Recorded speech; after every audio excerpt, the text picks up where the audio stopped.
السلام علیکم عزیزان، آج ہم ایک بہت ہی اہم موضوع کے اوپر بات کرنے جا رہے ہیں جو کہ پاکستان کے اندر، بھارت کے اندر ایک نئی فکر پیدا ہو رہی ہے، اور بے شک خاصے عرصے سے یہ پیدا ہو رہی ہے، لیکن انٹرنیٹ کی دنیا کے اندر اس فکر کو کافی قوت ملی ہے، اور یہ پاکستان کے اندر اور بھارت کے اندر اور بر صغیر کے اندر کافی تیزی سے پھیل رہی ہے۔ اور آج کل ہمارے نوجوان اس فکر کو دیکھتے ہیں اور اس سے کافی متاثر بھی ہوتے ہیں، اور انہیں لگتا ہے یہ کافی عقلی باتیں بھی ان کی فکر کے اندر موجود ہیں۔ تو اسی کے چلتے ہوئے ہم نے، کیونکہ ہم اسلامی فلسفے کے طالب علم ہیں، اور یہ کہتے ہیں کہ ہم اسلامی فلسفے کو پڑھنے کی کوشش کرتے ہیں اور عقلی مباحث کے اندر عقلی مباحث سے بحث کرنے کی کوشش کرتے ہیں، تو ہم نے یہ ضروری سمجھا کہ ہم بھی اس کے اوپر آپ کو کچھ چند نکات گنوائیں اور یہ بتائیں کہ کیا اسلامی فلاسفہ کا کیا موقف ہے اس معاملے کے اندر، اور کیا مباحث پہلے چلتی آ رہی ہیں متکلمین اور فلاسفہ کے درمیان، اور یہ کون سی نئی فکر ہے جو کہ یہاں پر آ رہی ہے۔ تو ہم بات کرنے جا رہے ہیں یہ جو نئی فکر پیدا ہو رہی ہے، جس کو آپ یوتھ کلب بھی کہہ سکتے ہیں، جس میں آپ کے پاس یہ حافظ زبیر صاحب بھی ہیں، یہ بھی اس کے اندر موجود ہیں، اور دیگر لوگ بھی ہیں۔ یہ بے شک انٹرنیٹ پر کام کرتے ہیں، اور کچھ ان کے کام سے ہمیں اتفاق بھی ہے، جیسے نماز، روزہ، زکوٰۃ، یہ ساری باتیں اچھی ہیں، ان پر بے شک یہ اچھی بات ہے، ایسا کرنا چاہیے، لیکن ہمیں ان سے بہت بنیادی اور فکری اختلافات بھی ہیں، اور بالکل اس ویڈیو کے چلتے ہوئے ہم آپ کو کچھ فکری اختلافات دکھانا چاہیں گے، اور اسی کے اندر آپ انجینئر محمد علی مرزا کے بارے میں بھی بات کر سکتے ہیں، وہ بھی کچھ ایسی ہی فکر رکھتے ہیں، اور ان سب کے اندر آپ کو یہ بات مشترک نظر آئے گی کہ یہ ایک قسم کی وہابیت، اور یا جسے ہم کہتے ہیں سلفیت، یا اپنے آپ کو اہل الحدیث،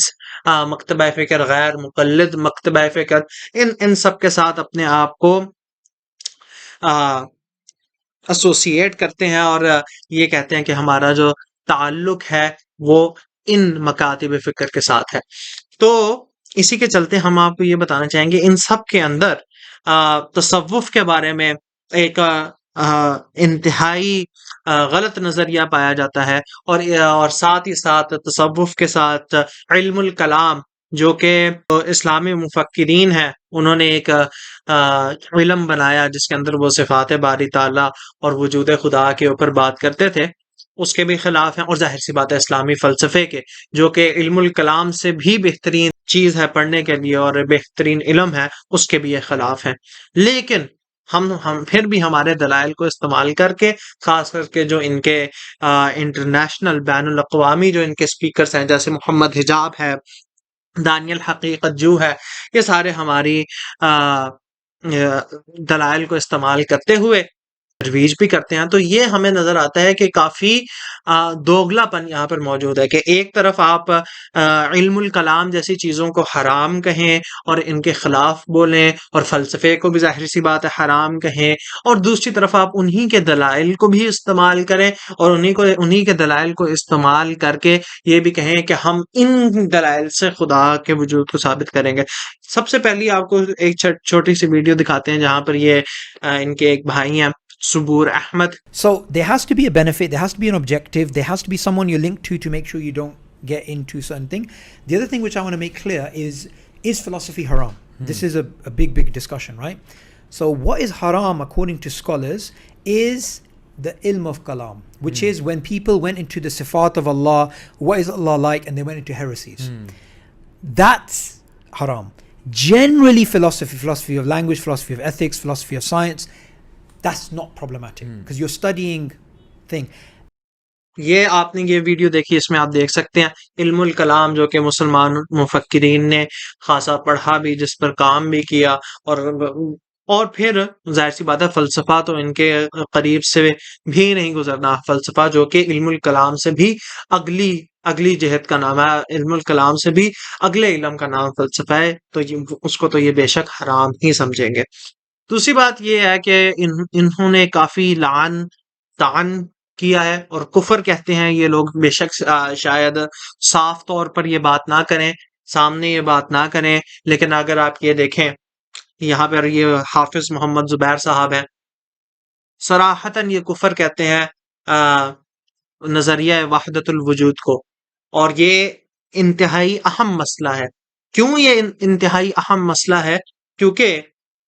جو نظریہ وحدت الوجود ہے یہ شیخ الاکبر ابن عربی سے بھی منسلک ہے، اور ان سے پہلے بھی ہم یہ کہہ سکتے ہیں، ایسا نہیں ہے یہ نظریہ موجود نہ تھا، اور یہ صوفیہ کے اندر بھی رائج رہا ہے، بھارت اور پاکستان بر صغیر کے اندر بھی کافی لوگوں نے اس کو پڑھا اور اس کی تعریف کی اور اس کو پسند فرمایا۔ فلاسفہ کے اندر بھی ایسے فلاسفہ تھے جو وحدت الوجود کو صحیح سمجھتے تھے اور اس پر انہوں نے عقلی دلائل دیے،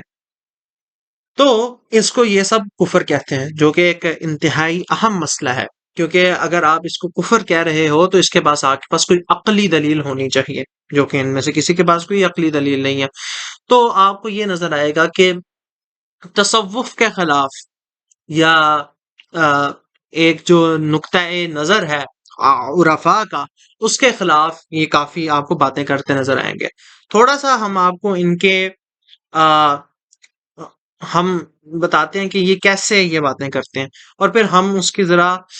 کلیریفیکیشن بھی آپ کو کریں گے، ذرا نشاندہی کریں گے کہ کیسے ان کی جو باتیں ہیں وہ غلط ہیں۔ تو اکثر یہ سوالات کریں گے اولیاء کی یا عرفاء کی کرامات پر، حالانکہ جو بھی شخص تصوف پڑھتا ہے، جس نے بھی عرفاء کا کچھ کلام پڑھا ہے، وہ یہ بات سمجھ جائے گا کہ تصوف یہ کرامات کے اس سے بہت آگے کی چیز ہے۔ کرامات تو صرف ایک چھوٹی سی جہت ہے تصوف کی۔ تو اگر آپ یہ کہتے ہو کہ ہاں یہ جو فلاں کرامت ہے یہ میری عقل میں نہیں آ رہی اور اس وجہ سے جو پورا نظریہ تصوف جو ہے وہ باطل ہے، تو بالکل یہ کہاں کی انصاف کی بات ہے۔ ہو سکتا ہے وہ کرامت سچ میں نہ بھی ہوئی ہو، چلو ہم آپ کو یہ بھی کہہ دیتے ہیں کہ وہ کرامت نہیں ہوئی۔ اگر نہیں بھی ہوئی، اگر ایک کرامت بھی کسی ولی سے صادر نہیں ہوئی، تب بھی اس سے تصوف جو ہے، تصوف کے اندر جو عقلی باتیں کی جا رہی ہیں، کیا وہ صحیح ثابت ہو گئی ہیں یا غلط ثابت ہو گئی ہیں؟ باتیں تو پھر بھی اس کی صحیح رہے گا، جو قضائے بیان کیے گئے ہیں وہ تو پھر بھی صحیح رہیں گے اگر وہ عقل سے ثابت ہے۔ تو اسی لیے ہم جو اسلامی فلاسفہ ہیں وہ ایک مخصوص قسم کے عقلی تصوف کے قائل ہیں۔ تصوف کے اندر بھی آگے شاخیں ہیں، جو اسلامی فلاسفہ ہیں وہ ایک عقلی قسم کے تصوف کے قائل ہیں، جس کے اندر ہمیں نام ملتا ہے جناب شیخ الاشراق شہاب الدین سہروردی کا نام ملتا ہے، ہمیں ملا صدرہ کا نام ملتا ہے، اور بھی اکبریون میں بھی آپ کو دیکھیں گے کافی ان کے اندر بھی موجود رہے ہیں ایسے عرفاء جو کہ عقل کا بھی استعمال کرتے تھے اور عقلی سطوحات پر اور عقلی طریقہ سے اپنی بات کو منوانے کی کوشش کرتے تھے، جن میں ہمیں داؤد القیصری کا نام معلوم ہے، صدر الدین قونوی کا نام معلوم ہے، ملا جامی کا نام معلوم ہے، حمزہ فناری کا نام معلوم ہے، اور دیگران یہ کبائر مشائخ سے ان کا تعلق ہے، اور مختلف سلاسل میں بھی ان کو پاک و ہند کے اندر بھی اور ترکی کے اندر بھی، جو ترکی جب آٹومن امپائر تھا خلافت عثمانیہ، تب بھی انہیں خاصی ان کی تعریف کی جاتی تھی اور پڑھا جاتا تھا۔ تو اب یہ جو سارے ہمارے اشخاص ہیں، ان سب نے بہترین دلائل دیے ہیں ان موضوعات کے اوپر۔ مسئلہ یہ ہے یہ جو لوگ ہیں ان کا تعلق تو اس فلسفے سے بھی نہیں ہے اور نہ کلام سے ہے اور نہ تصوف سے ہے، تو گارنٹی بات ہے، جو مسلمہ بات ہے کہ ان لوگوں نے یہ دلائل نہیں پڑھے ہوئے، اور اس لیے یہ چھوٹی چھوٹی باتوں کے اوپر بحث کرتے ہیں کہ یہ فلاں کرامت ہو سکتی ہے یا فلاں کرامت نہیں ہو سکتی، کیونکہ انہیں بنیادی جو علمی باتیں ہیں وہ باتیں معلوم نہیں ہیں۔ تو اس کے اندر جب ہم دیکھتے ہیں تو ہمیں یہ نظر آتا ہے کہ جیسے اب انہوں نے وحدت الوجود کے اوپر بیان کیا، تو ایک انتہائی مضحکہ خیز بات کرتے ہیں یہ حافظ زبیر صاحب، اور کہتے ہیں کہ یہ جو وحدت الوجود کا نظریہ ہے یہ پلوٹائنس جو کہ ایک کرسچن پادری تھا اس سے ہم نے لیا ہے، اس سے شیخ الاکبر ابن عربی نے لیا ہے، اس سے ابن سینا نے لیا ہے، اس سے ملا صدرہ نے لیا ہے۔ سب سے پہلی بات تو یہ ہے کہ پلوٹائنس پادری تو تھا ہی نہیں، پلوٹائنس تو نصرانی تھا ہی نہیں، کرسچن تھا ہی نہیں، مسیحی تھا ہی نہیں۔ پلوٹائنس کا تعلق تو جو قدیم یونانی فلاسفہ تھے ان سے تعلق تھا پلوٹائنس کا، جسے ہم فلوتین بھی کہتے ہیں۔ تو یہ تو ان کی بات بالکل غلط ہو گئی۔ یہاں سے ثابت ہوتا ہے یہ لوگ دعوے ایسے کرتے ہیں کہ میں نے فلاں چیز پڑھی ہے اور میں نے فلاں چیز پڑھی ہے، اور علمی لیول ان لوگوں کا یہ ہوتا ہے کہ ان کو یہ نہیں پتا کہ یہ جس کا نام لے رہے ہیں اس کا تعلق کس سے ہے، اس کا تعلق کس مکتبہ فکر سے ہے، ان کو اتنا معلوم نہیں ہے، اور باتیں ان سے ایسے آپ کروا لیں کہ ہمیں تو فلاں بھی پتہ ہے، ہمیں فلاں بھی پتہ ہے۔ یہ ایک کانسیپٹ افلاطون نے پیش کیا تھا۔ افلاطون کے بعد ایک فلاطینوس، مطلب ایک آپ کہہ لیں کہ یہ ایک کرسچین پادری تھا، پریسٹ تھا بیسیکلی، لیکن یہ کہ فلسفے کی طرف اس کا رجحان تھا۔ اس نے پھر یہ نقطہ نظر سب سے پہلے پیش کیا تھا۔ بیسیکلی سوال یہ پیدا ہوا مطلب کہ وحدت سے کثرت جو ہے وہ کیسے پیدا ہوئی، یعنی اصل سے پھر آگے اس کی جو ہے وہ اس کی جو کاپیز بنی ہیں اگر آپ سمجھ لیں ہمیں جو نظر آ رہا ہے یہ سب کچھ، جیسے ہم کہتے ہیں کہ یہ یونیورس موجود ہے، لیکن بات یہ ہے کہ یہ کیسے ایگزسٹ کر رہی ہے۔ ذرا اگر وحدت الوجود کے بارے میں بات کریں تو وحدت الوجود اصل میں بالکل سادہ چیز ہے جو کہ بالکل قرآن کے اندر بھی موجود ہے، اور وحدت الوجود سادے الفاظ کے اندر یہ کہہ رہا ہے کہ وجود حقیقی جو ہے، جو وجود حقیقی ہے وہ ایک ہے۔ اب وجود حقیقی سے کیا مراد ہے؟ وجود حقیقی سے وہ چیز مراد ہے جو چیز جو اصلیت اپنے اندر وجود رکھتی ہے، اپنی ماہیت کے اندر وجود رکھتی ہے۔ ماہیت کیا ہوتی ہے؟ ماہیت یہ ہوتی ہے کہ کسی چیز کا وہ ہونا، جو چیز کیا چیز ہے، جب ہم پوچھتے ہیں نا اس کے بارے میں ما ہوا، یہ کیا چیز ہے، تو یہ سوال ہوتا ہے ماہیت کا۔ تو اب ماہیت کے لحاظ سے یا تو کسی کے اندر وجود ہو سکتا ہے یا نہیں ہو سکتا۔ اگر ماہیت کے لحاظ سے کسی کے اندر وجود ہے، اگر ماہیت کے لحاظ سے کسی کے اندر وجود ہے تو وہ چیز وجود حقیقی رکھتی ہے، وہ چیز اپنے اندر وجود رکھتی ہے، وجود ذاتی ہی رکھتی ہے۔ اور اگر کسی کے پاس کسی کی ماہیت کے اندر وجود نہیں ہے تو ممکنہ طور پر وہ وجود رکھتی ہے، دوسرے سے اخذ کر کے ماخوذ وجود وہ رکھتی ہے، لیکن حقیقی وجود اپنے آپ کے اندر وہ وجود نہیں رکھتی۔ تو اب یہ ہمارا آپ سے سوال ہے کہ کیا کائنات میں ایسی زیادہ چیزیں ہیں جو کہ اپنے اندر وجود رکھتی ہیں، یا صرف ایک ہی ایسی چیز ہے جو کہ اپنے اندر وجود رکھتی ہے؟ تو بے شک ہر شخص اس جواب دے گا کہ ایک ہی ذات ہے، وہ اللہ تعالی سبحانہ و تعالی کی ذات ہے جو کہ اپنے اندر وجود رکھتی ہے، جو کہ احد ہے، جو کہ الصمد ہے، جس کو کسی اور کے لیے کسی اور کی احتیاج نہیں ہے کہ وہ کسی اور پر انحصار کرے اور اپنا وجود اس سے اخذ کرے۔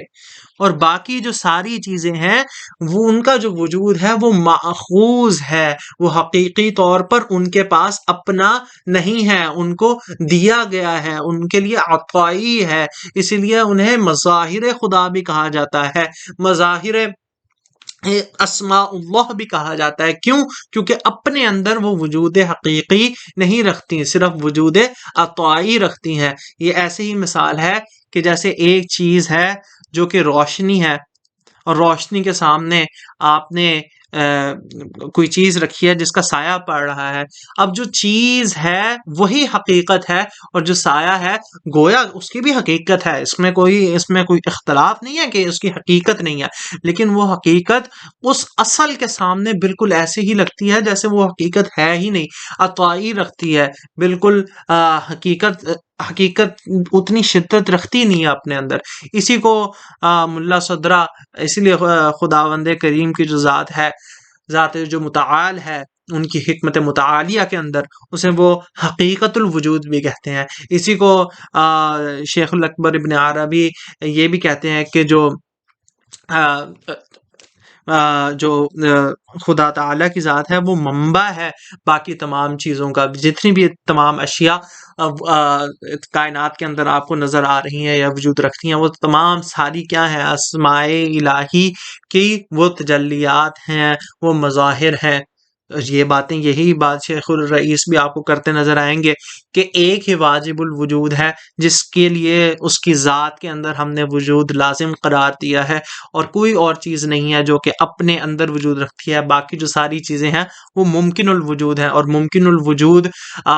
جو ہیں وہ اپنے اندر بالکل کچھ حقیقت نہیں رکھتی. یہی بات آپ کو شیخ الاشراق کرتے ہوئے بھی نظر آئیں گے، اور وہ یہ کہیں گے کہ یہ جو ممکنات ہیں یہ اپنے اندر صرف سیاہ ہیں، یہ اپنے اندر صرف ایسے ہیں جیسے کالے بدن ہوتے ہیں. وہ ان کو یہ کہتے ہیں کہ اپنے اندر ان کے اندر صرف ظلمات ہے، کچھ نور نہیں ہے. اور اسی لیے ان کے فلسفے کو فلسفہ اشراق بھی کہا جاتا ہے، حکمت الاشراق بھی کہا جاتا ہے. جیسے قرآن کے اندر آیت ہے اللہ نور السماوات والارض مثل نورہ کمشکاۃ فیہا مصباح المصباح فی زجاجہ، کہ کیسے اللہ تعالیٰ جو ہے وہ تمام چیزوں کو اپنے جو جیسے وہ منبع جمیع الممکنات ہیں، منبع جمیع الکمالات ہیں، منبع جمیع الانوار ہیں. خدا تعالیٰ کی جو ذات ہے وہ کیسے دوسروں کو وجود مہیا کرتی ہے، اس سے اس کے اپنے وجود میں کمی نہیں آ جاتی، لیکن باقی ساری چیزیں اپنے وجود کے لیے خدا کے اوپر انحصار کرتی ہیں. خدا کے بغیر کوئی بھی چیز وجود نہیں رکھ سکتی. یہاں تک ہم نے سمجھا ہے کہ واجب الوجود کیا ہوتا ہے، کہ وہ ذات جس کی ماہیت کے اندر وجود ہو. یہ وحدت الوجود کو سمجھنے کا پہلا جو زینہ ہے، پہلی جو سیڑھی ہے، وہ یہ ہے کہ آپ کو یہ سمجھ آ جائے کہ واجب الوجود کیا ہے، کہ وہ وجود جس کے اندر ماہیت کے اندر ہی وجود ہو، جو جس سے ہر چیز اپنا وجود لیتی ہے. اب آگے وحدت الوجود سمجھنے کا